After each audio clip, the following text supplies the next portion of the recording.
Sahabat setia Gowori yang dikasih Tuhan, Shalom. Hari ini adalah Jumat 28 Juni 2024. Kita bersama-sama merayakan peringatan wajib Santo Irenaeus, uskup dan martir. Irenaeus adalah seorang yang berkewarganegaraan, berkebangsaan Yunani yang dilahirkan sekitar tahun 120 sampai dengan 140-an. Secara etimologis, nama Irenaeus dari kata Yunani Eirene yang berarti damai sejahtera. Siapa sih Santo Irenaeus ini? Ia merupakan murid dari Santo Polikarpus yang berguru langsung dengan Santo Yohanes Penginjil yang masuk dalam bilangan 12 Rasul Tuhan.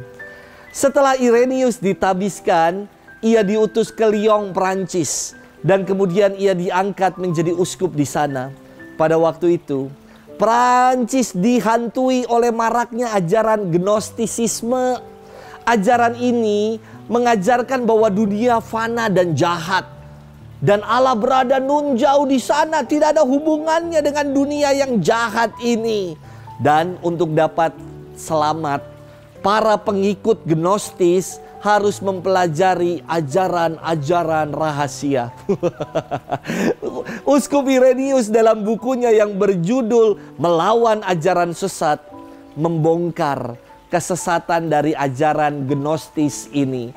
Uskup Irenaeus wafat sebagai martir pada tahun 202.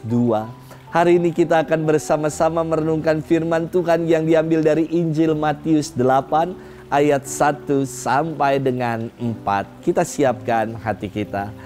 Haleluya, haleluya, haleluya.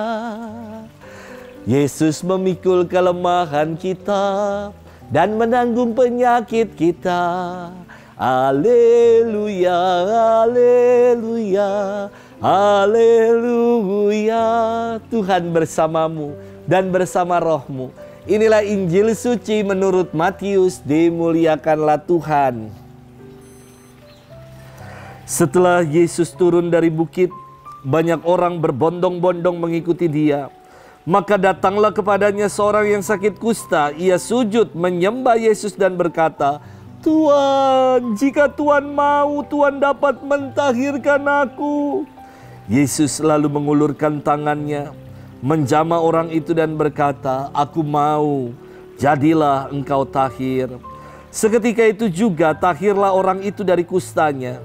Lalu Yesus berkata kepadanya, "Ingatlah, jangan engkau memberitahukan hal ini kepada siapapun, tetapi pergilah, perlihatkanlah dirimu kepada imam dan persembahkanlah persembahan yang diperintahkan Musa sebagai bukti bagi mereka." Demikianlah sabda Tuhan. Terpujilah Kristus. Sahabat setia Gowori yang dikasihi Tuhan, Shalom. Dalam dunia silat, dalam dunia kungfu, ada istilah yang namanya turun gunung. Yakni murid atau pendekar yang baru menyelesaikan pembelajaran di salah satu perguruan, kini haruslah mengamalkan ilmu yang telah ia pelajari. Contoh ya, biasa pendekar-pendekar Shaolin ketika belajar di gunung, di pegunungan, ketika udah menguasai semuanya, ia akan diutus untuk turun gunung, untuk mengamalkan ilmu yang telah dipelajarinya dalam kehidupan nyata. Saya kira istilah ini juga bagus digunakan oleh para imam sesudah selesai retret. Biasa tiap tahun kami ada retret, biasanya di gunung. Lalu selesai retret ada istilah turun gunung. Artinya kembali untuk melayani lagi, kembali dalam hidup aktual lagi, untuk mengamalkan buah-buah rohani yang telah diperoleh dalam perjalanan retret. Atau istilahnya turba, turun ke bawah. Ya iyalah, turunnya pasti ke bawah, masa turun ke atas. Sahabat setia Gowori yang dikasihi Tuhan, dalam firman hari ini Yesus pun tadi dikatakan selesai khotbah di bukit, ia segera turun gunung. Ini luar biasa dan istimewa. Beberapa waktu ini kan kita mendengarkan Yesus yang cuman ngomong ya. Dia dalam khotbah di bukit menyampaikan sabda bahagia. Ia menyampaikan waspadalah terhadap nabi-nabi palsu yang akan datang. Kini setelah ia banyak bersabda dan mengajarkan, kini waktunya untuk turun gunung. Dan ketika Yesus menuruni gunung, ia menjumpai seorang yang sakit kusta yang datang tersungkur bersujud di hadapannya dan berkata, "Tuan, jika Tuan mau, Tuan dapat mentahirkan aku." Kita tahu bahwa penyakit kusta di zaman Yesus adalah penyakit yang sangat mengerikan. Penyakit ini dipandang sebagai kedosaan orang, karena melakukan dosa maka akhirnya kena imbas, yakni penyakit kusta. Maka orang-orang kusta di zaman Yesus itu dikucilkan, hidupnya harus di luar dari kehidupan masyarakat pada umumnya. Ia harus berpakaian cabik-cabik, ia harus menebak-nebakan dada ketika berjalan dengan bunyi-bunyian supaya orang lain tidak ada yang mendekati dirinya.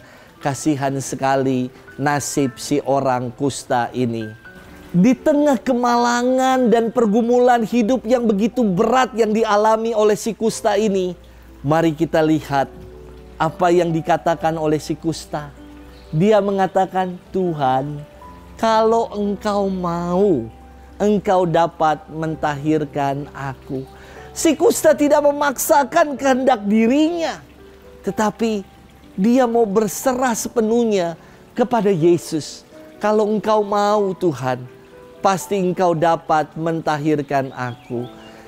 Kadang-kadang dalam hidup ini yang ada adalah kita suka memaksakan kehendak kita sendiri.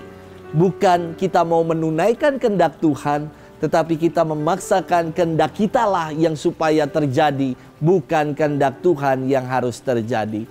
Belajar dari pengalaman si kusta, Yesus hatinya tergerak oleh belas kasih.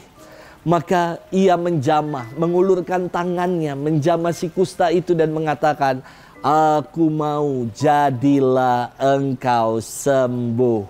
Sahabat setia Go Warrior yang dikasihi Tuhan, terkadang dalam hidup ini kita hanya berhenti dengan berkata-kata dan lupa kita begitu sukar untuk mengulurkan tangan bagi yang lain, secara khusus bagi saudara-saudari kita yang membutuhkan uluran tangan kita. Yesus mengajak kita untuk turun gunung, untuk berani mengamalkan iman kita. Jangan hanya berhenti pada perkataan-perkataan baik saja. Perkataan baik harus diungkapkan dengan perbuatan baik pula dalam hidup. Semoga kita mau diutus untuk menjadi perpanjangan tangan Tuhan, menjadi berkat di tengah kehidupan.